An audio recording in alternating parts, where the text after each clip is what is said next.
Assalamualaikum warahmatullahi wabarakatuh. Halo semua, balik lagi di channel YouTube Kartika yang Satya. Jadi ya, di video kali ini aku mau ngelanjutin video-video sebelumnya, yaitu ya kemarin tuh aku sempat ngebahas tentang kayak pembagian tentang keperawatan apa gitu. Nah, di video kali ini tuh aku mau ngebahas tentang ya bocoran soal di tahun lalu. Jadi kita ngebahas FR yang keluar saat SKB kesehatan atau SKB perawat lebih tepatnya di tahun 2018. Jadi sebenarnya untuk SKB tahun ini tuh kan di 2019, hanya pelaksanaannya itu di 2020. Jadi kalian ngerti ya. Jadi ini adalah FR di tahun sebelumnya. Dan iya, aku juga minta maaf banget karena ini aku udah janji dari minggu lalu, udah seminggu aku nggak sempet upload video karena iya teman-teman tuh sibuk banget aku belakangan ini. Jadi kayak banyak yang lagi diurus gitu. Dan ini pun aku nyempetin buat video karena inget janji aku kemarin udah sempet janjiin ke kalian, yuk kita ngebahas FR gitu. Nah, ini baru sempet, jadi aku mohon maaf banget ya teman-teman. Dan iya, tapi sebelum lanjut ke videonya, bagi yang belum subscribe silahkan subscribe dulu. Kenapa? Karena dengan kalian subscribe, kalian udah ngedukung aku untuk semangat buat video terus, walaupun dengan di tengah kesibukan aku yang kayaknya menurut aku tiap waktu 24 jam kayak kurang gitu loh, saking banyaknya yang mau aku urus gitu. Tapi itu pun aku usahakan tetap untuk ngebuat video buat teman-teman yang udah sah lanjut ke SKB-nya. Oke. Dan iya, aku juga mau merekomendasikan bimbel SKB perawat. Nah, ini berhubung karena di channel aku ini untuk saat sekarang kan udah lebih spesifik ya. Jadi yang nonton itu udah pasti teman-teman sejawat. Jadi teman-teman yang perawat yang sudah sah masuk ujian kedua, jadi lanjut ke SKB. Nah, di sini sekaligus aja aku merekomendasikan buat teman-teman yang udah lulus nih dinyatakan untuk ikut SKB, kalian bisa ikut bimbel. Nah, bimbelnya itu fasilitasnya apa aja? Fasilitasnya itu ada materi, kemudian ada soal harian, terus ada pembahasan soal hariannya juga, dan tryoutnya itu setiap hari Jumat. Jadi jadwal bimbelnya itu dari Senin sampai Kamis, kemudian Jumatnya tryout, dan ada tips and tricks. Nah, tentornya siapa sih Kak? Nah, tentornya adalah Pak Hendy Kanduru. Nah, beliau adalah S1 Keperawatan UGM, kemudian S2-nya Keperawatan UI, dan beliau adalah mantan reviewer UKOM nasional teman-teman, dan penulis UKOM nasional juga, dan pengawas UKOM pusat gitu. Jadi udah pasti Pak Hendy ini berkompeten di bidang keperawatan gitu. Jadi kayak kita wajib banget lah ikutan bimbel beliau supaya kita bisa ngambil ilmu-ilmu tentang keperawatan yang sebenarnya ini udah dimodifikasi sih kata Pak Hendy, karena kalau untuk UKOM sendiri tuh badan soalnya itu sudah pasti lebih susah katanya dan lebih banyak gitu ya data-datanya. Nah, beda dengan SKB CPNS ini yang udah ditelaah gitu sama Pak Hendy, jenis soalnya, badan soalnya itu ringkas banget gitu. Jadi aku rekomendasikan banget bimbel ini buat kalian. Nah, kalau mau daftar gimana Kak? Ada di description box, aku udah ngeletakin linknya. Kalian bisa sekali klik langsung diarahkan ke adminnya gitu. Oke, kita langsung aja ke pembahasannya. Nah, ini aku dapat FR itu dari teman-teman yang udah ujian di tahun lalu ya teman-teman. Oke, kita bahas. Assalamualaikum. Sekedar ingin berbagi, mudah-mudahan bermanfaat. Soal SKB perawat terampil. Saya siap ujian Selasa 4 Desember 2018. Nah, iya ya. Jadi waktu kami ujian di SKB tahun 2018 itu tahun lalu ya, ketepatan CPNS di tahun lalunya. Nah, itu tuh kayak 2018 akhir Desember tuh udah selesai semua pelaksanaannya, jadi habis. Nah, sementara di CPNS 2019 ini agak beda teman-teman, karena kayak lebih panjang dan sampai di tahun 2020 ini pun belum selesai, dan ditambah lagi situasi Indonesia yang sekarang lagi darurat tentang virus corona ini, jadi kayak beneran makin terundur lagi. Dan itu berita buruknya juga aku ada dengar katanya CPNS di 2020 itu udah nggak akan dilaksanakan gitu teman-teman. Jadi aduh, sudahlah, berarti belum rezeki kita, dan kemungkinan akan dilaksanakan itu di 2021. Oke, kita lanjut. 30 soal kesehatan umum, undang-undang kesehatan tentang aborsi. Nah, aku udah ngerangkum jawaban dari FR ini, dan undang-undang kesehatan tentang aborsi itu ada pada pasal 75 Undang-Undang nomor 36. Nah, larangan isinya itu larangan aborsi kecuali untuk keadaan kedaruratan medis dan untuk korban perkosaan gitu. Jadi udah ngerti lah kita jawabannya ya. Kemudian nawacita kesehatan. Nah, nawacita ini aku akan rekomendasikan di card atas, di kartu tuh kalian bisa klik ntar, karena aku udah sempat ngebahas dan itu ada 2 video tentang nawacita kesehatan terbaru di 2019-2024. Jadi kayak program bukan Jokowi JK lagi, tapi Jokowi Ma'ruf Amin gitu. Jadi kalian cek aja di videonya, atau misalnya nggak ketemu, kalian buka aja channel aku terus cek video satu-satu, itu ada nawacita kesehatan ya teman-teman. Kemudian tanggal hari cuci tangan sedunia. Nah, ini aku kemarin udah sempet juga di video sebelum ini, sebelum yang aku upload nih, aku udah ada buat satu video tentang Hari Kesehatan Nasional HKN. Jadi kayak hari cuci tangan juga ada di situ. Kalau nggak salah 15 Oktober ya. Kalau aku nggak salah ya, kayaknya ya 15 Oktober. Kemudian HKN. Nah, ada juga aku udah ngebahas juga teman-teman HKN di video sebelum ini. Kalian cek aja. Permenkes JKN. Nah, ini Permenkes JKN ini ada di nomor 28 tahun 2014. Kemudian bulan pemberian obat cacing. Terus kemudian bulan pemberian MR, jadi vaksin ya. Nah, bulan pemberian obat cacing ini, wait ya, aku cari dulu. Nah, ini tuh ada di bulan Februari ya. Khusus pemberian vitamin A dan obat cacing rutin diadakan pada bulan Februari dan Agustus. Jadi itu melalui posyandu dan puskesmas.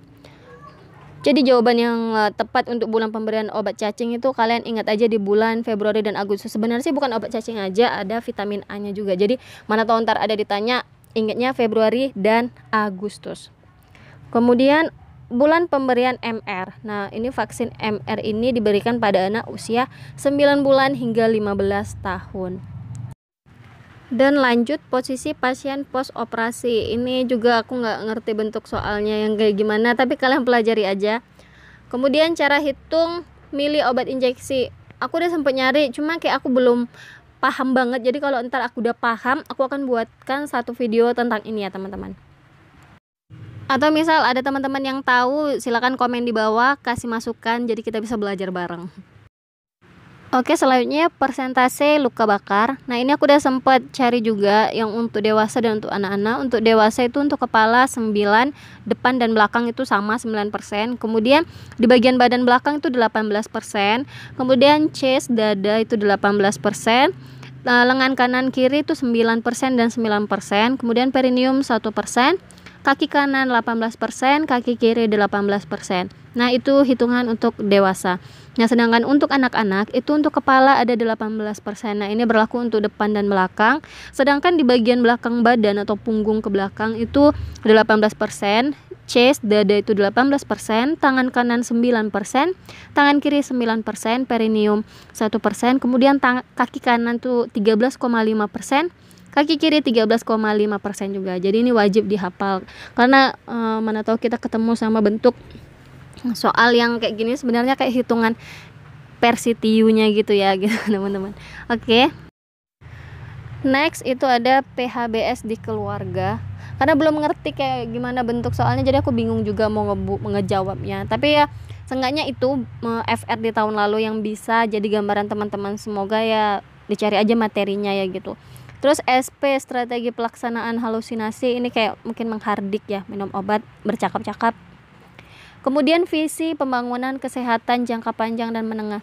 Ini kayaknya ada kaitannya sama RPJMN gitu. Jadi ini kayak tahun lalu waktu aku ngejawab beneran sama sekali nggak tahu teman-teman. Dan blank, aku asal aja ngejawab ini. Nah, sekarang itu kayak jadi pengalaman aku dan aku share supaya kalian bisa mendalami tentang pembangunan kesehatan RPJMN yang berkaitan sama kesehatan itu yang terbaru. Misalnya kayak sekarang kan ada program 2019 sampai 2024. Nah, itu RPJMN-nya didalamin aja teorinya. Kemudian apalagi ada tupoksi perawat sebagai preventif, edukatif, dan kolaboratif seingat saya dengan kasus. Jadi ini mungkin kayak bukan teori ya, tapi dia diberikan dalam bentuk soal kasus gitu. Kemudian kasus kebidanan 2 soal. Iya, aku juga tahun lalu ada dapat soal kebidanan beberapa 1-2 soal gitu. Kemudian perawat komunitas, media atau media penyuluhan. Ini juga ya kalian bisa carilah sebagian ya materinya, aku soalnya nggak dapat semua gitu. Jadi kalau dapat aku share. Intervensi home care berduka. Ini juga aku belum ada dapat. Ya, ini gambaran juga buat kalian, ditulis aja FR-FR yang ada keluar tahun lalu, dipelajari dan dicari teorinya. Kalau misalnya mau berbagi silakan komen di bawah, jadi biar berbagi sama teman-teman yang lain bisa baca komennya dan bisa dapat teori ilmu barunya gitu. Kemudian GCS pasien kecelakaan. Nah, ini aku ada dapat, tunggu aku share ya. Nah, ini dia GCS. Itu untuk mata atau A itu spontan nilainya 4, kemudian dengan diajak bicara nilainya 3, dengan rangsangan nyeri nilainya 2, kemudian tidak membuka mata nilainya 1. Kemudian untuk motorik itu sesuai perintah nilainya 6 terhadap rangsang nyeri, kemudian gerakan normal nilainya 5, fleksi cepat, abduksi bahu atau reaksi itu nilainya 4, Kemudian fleksi lengan dengan aduksi bahu nilainya 3. Ekstensi lengan, aduksi, endorotasi bahu, pronasi lengan bawah nilainya 2. Kemudian tidak ada gerakan nilainya 1. Nah, untuk verbal itu orientasi baik nilainya 5. Kemudian jawaban yang kacau itu nilainya 4. Berkata tidak sesuai nilainya 3. Hanya mengerang nilainya 2. Dan tidak ada suara nilainya 1. Jadi ini GCS ya, zaman-zaman dulu D3 ya. Itu kayak hafal banget di luar kepala gitu.